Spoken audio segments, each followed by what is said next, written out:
welcome back to Vigor. It is your boy, Stealth Jet, leader of the JSS. I just had this thought earlier today.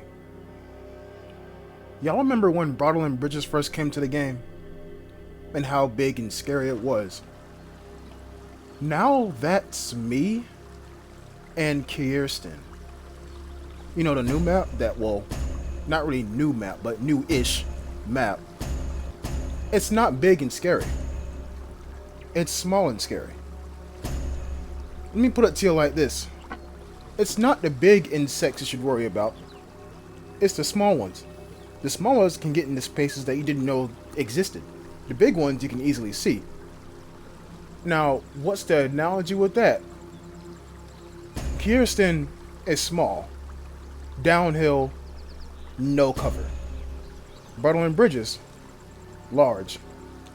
Flat. Abundance of cover, but it's still large. So, in my opinion, I want to say Bridges is less scary than Kirsten. And I'm not saying that because I have more experience on Bridges than I do Kirsten. It's just, I can actually take cover on Bridges. I can't do shit on Kirsten. You know what I'm saying? It's like you can go prone on a ridge and some fuckers above you aiming at your head and you don't even know it. So, I just want to draw that comparison. Just put it out there over the internet waves. Welcome back. Here we are. The river audio is fucked up in the game. But regardless, we're going to keep playing. Now, I don't know all of the spawns on this map. I don't know all of them, but I want to say that the nearest spawn to me is up there. Okay, think back where I initially spawned. On the other side of the blue house, to my left. And some gunshots going off in the distance. And I think that's me saying that, that's death. Whenever you have the timed safe and the barred house in the same shelter, you are begging for there to be random ass boxes outside. You see, the smart of you would have caught on to what I just said. Random ass boxes means players' boxes. And you know, I want there to be a different model for a player box. I think we should be able to customize that. Well, then again, no, it shouldn't, because that'll kind of break the game a little bit. Maybe, I don't know. But I decided to walk back here and use this comm station. That's what I decided to do. And then I think I see somebody.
I know what you're thinking. I know what you're thinking. Number one, Jet, how did you manage to stay in concealment in the open? Two, how did that guy not see you? And three, why do you always go for headshots? Well, here's the answer to your first question. I don't fucking know. Here's the answer to your second question. I really don't know. The answer to your third question is literally an entire video I already put up entitled Doctrine. But, okay, I don't mean to insult anybody when I'm going to say this next sentence. Some players in this game have the visual range of an NPC from Grand Theft Auto 5. Some players in this game have the sight of the end from Metal Gear Solid 3. If you didn't die to this man at least twice during your childhood, then what the fuck were you doing? I died to him at least 6 times.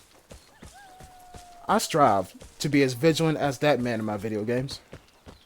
I strive to be. That's my video game role model, to be honest with you. He may be old, but he will kill you in an instant.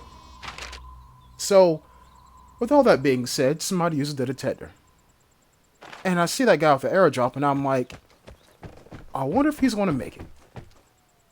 And if those gunshots in the distance were anything to go by, I doubt it. So while I'm looting, I'm keeping an eye on that airdrop. Or the airdrop carrier. Because, in case you didn't know, oh look, a picture.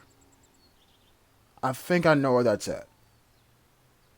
Do I go for it? I'm not really too sure. But I'm pretty sure that it's up in this area.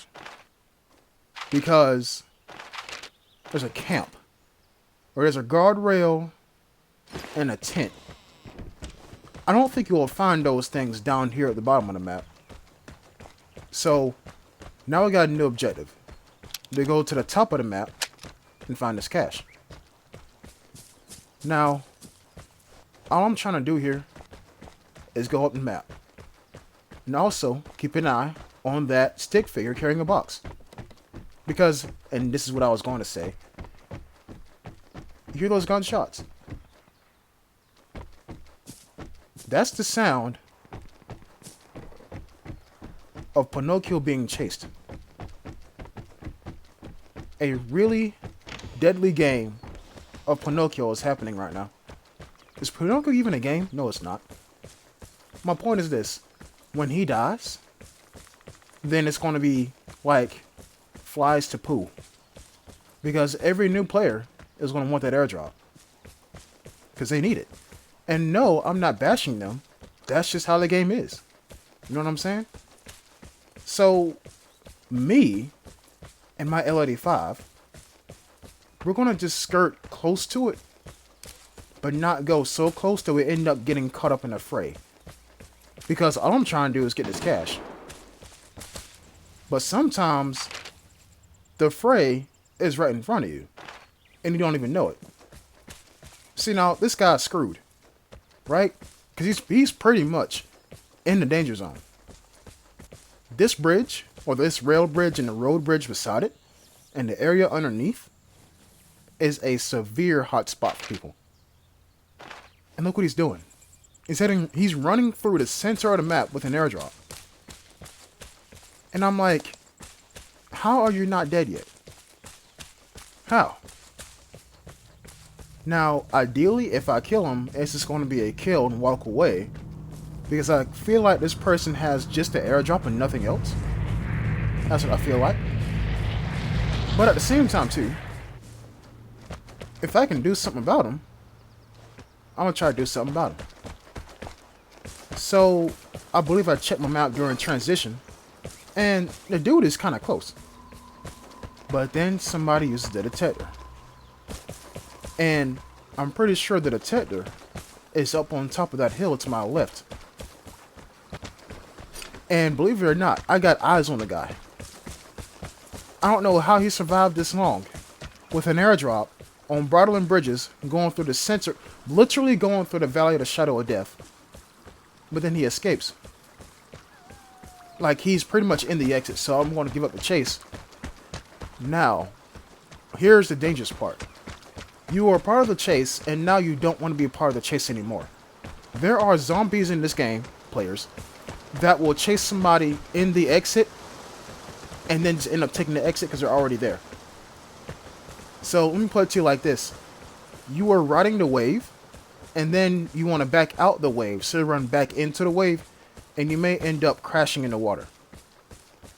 It's kind of like, and people do not do this, when you're playing a racing game and you're going in same way traffic, and all of a sudden you want to pull a U-turn, and you just pull a straight U-turn in the middle of oncoming traffic. Well, same way traffic, and same way traffic turns into oncoming traffic. Yeah, that's what that shit is right here. Grand Theft Auto energy, to be honest with you. So right here, I hear somebody, and I think I seen him too. So I'm like, okay, maybe he was a part of the chase. But then he uses a PSD. And it's a small window. You can kill somebody when you use a PSD. But I miss it. Because look, when you use your PSD, what do? You gotta stop. You gotta check your map. Right? But what if in that instant you get shot? Look, y'all see me do it before. It's very much possible. It's very much possible. But it's short.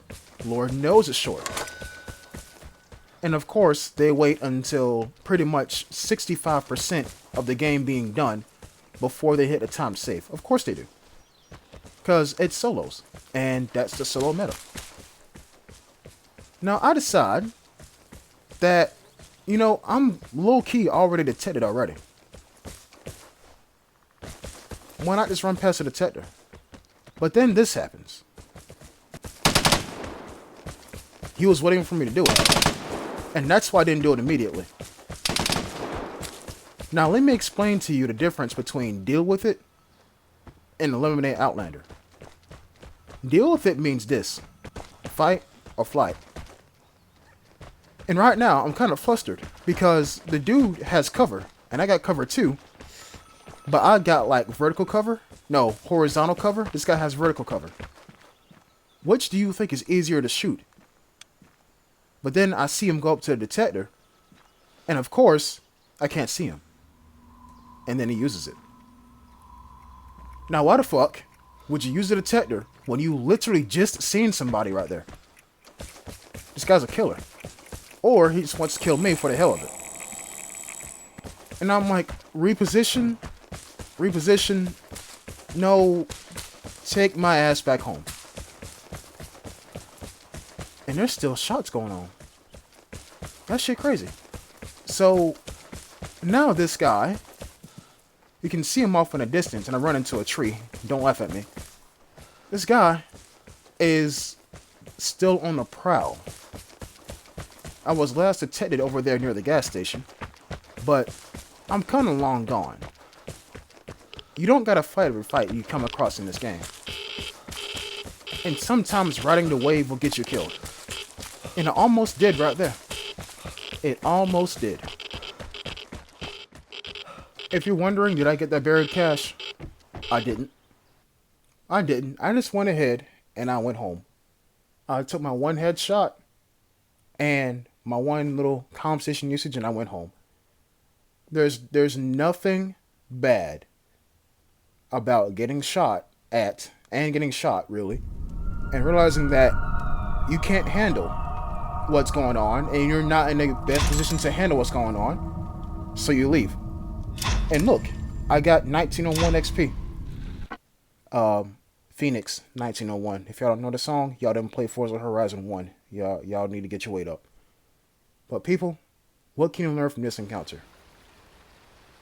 Even when you think you're doing something right, you can still get caught up in the wrong. Think about that shit. Think about it. I'll catch you next time. Peace.